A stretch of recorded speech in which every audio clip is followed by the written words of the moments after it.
Railway दुर्घटना पर सबसे बड़ा खुलासा यहाँ देख सकते हैं। करीब 300 यात्रियों को मौत की नींद सुलाने वाले ओडिशा ट्रेन हादसे की जांच अब सीबीआई के हाथ में है। इस हादसे में जख्म खाए 1100 से ज्यादा लोग ताउम्र मौत के उस मंजर को भूल नहीं सकेंगे। लेकिन इस हादसे के पीछे की असली वजह क्या है, इसका अभी तक खुलासा नहीं हुआ है। 3 ट्रेनों की भिड़ंत का गुनहगार कौन है, यह पता लगाने का काम शुरुआत में कमीशन ऑफ रेलवे सेफ्टी को दिया गया, जिसकी शुरुआती रिपोर्ट में ट्रेन की स्पीड, सिग्नल सब कुछ सही बताए गए। हालांकि कमीशन ने भी अपनी शुरुआती रिपोर्ट में इलेक्ट्रॉनिक इंटरलॉकिंग सिस्टम और पॉइंट के साथ छेड़छाड़ किए जाने की आशंका जाहिर की है।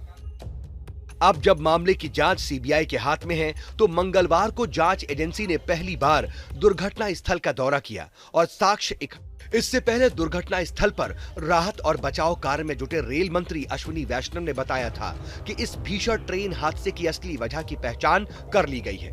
केंद्रीय मंत्री ने इस रेल हादसे की वजह पॉइंट मशीन और इलेक्ट्रॉनिक इंटरलॉकिंग प्रणाली से जुड़ा बताया।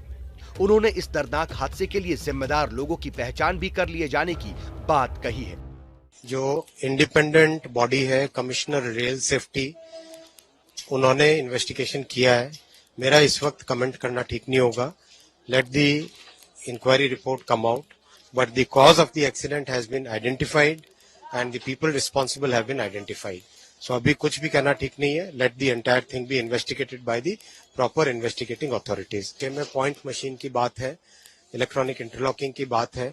इलेक्ट्रॉनिक इंटरलॉकिंग में जो चेंज किया जिसके कारण ये दुर्घटना हुई, जिसने भी किया, जो भी इसके कारण है, वो इन्वेस्टिगेशन से निकलेगा।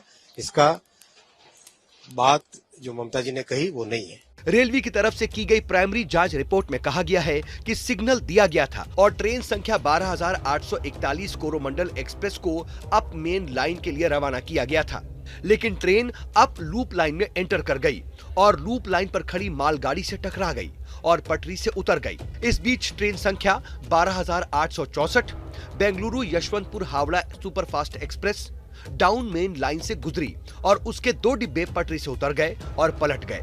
इसके साथ ही रेलवे बोर्ड की सदस्य जया वर्मा ने बताया था कि ट्रेन की स्पीड इस ट्रैक पर निर्धारित स्पीड के अनुरूप थी। इस ट्रैक पर 130 किलोमीटर प्रति घंटे की रफ्तार से ट्रेन दौड़ सकती है और कोरोमंडल ट्रेन की स्पीड 128 किलोमीटर प्रति घंटे की थी। अब दुर्घटना की सारी धुरी ट्रेन के ड्राइवर यानी लोको पायलट पर आ गई, लेकिन रेलवे बोर्ड ने ड्राइवरों को भी क्लीन चिट दे दी है। जया वर्मा सिन्हा ने बताया कि ट्रेन हादसे की खबर आने के बाद 15 मिनट बाद ही उन्होंने कोरोमंडल एक्सप्रेस के पायलट से बात की। तब पायलट होश में था। ट्रेन ड्राइवर ने तब अधिकारी को बताया कि मुझे सीधे जाने का ग्रीन सिग्नल मिला और ट्रेन उस दिशा में ले गया। इतना कहकर लोको पायलट बेहोश हो गया। बता दें कि इस हादसे को लेकर के राजनीति भी तेज हो गई है। तमाम विपक्षी दलों ने रेल मंत्री के इस्तीफे की मांग की है।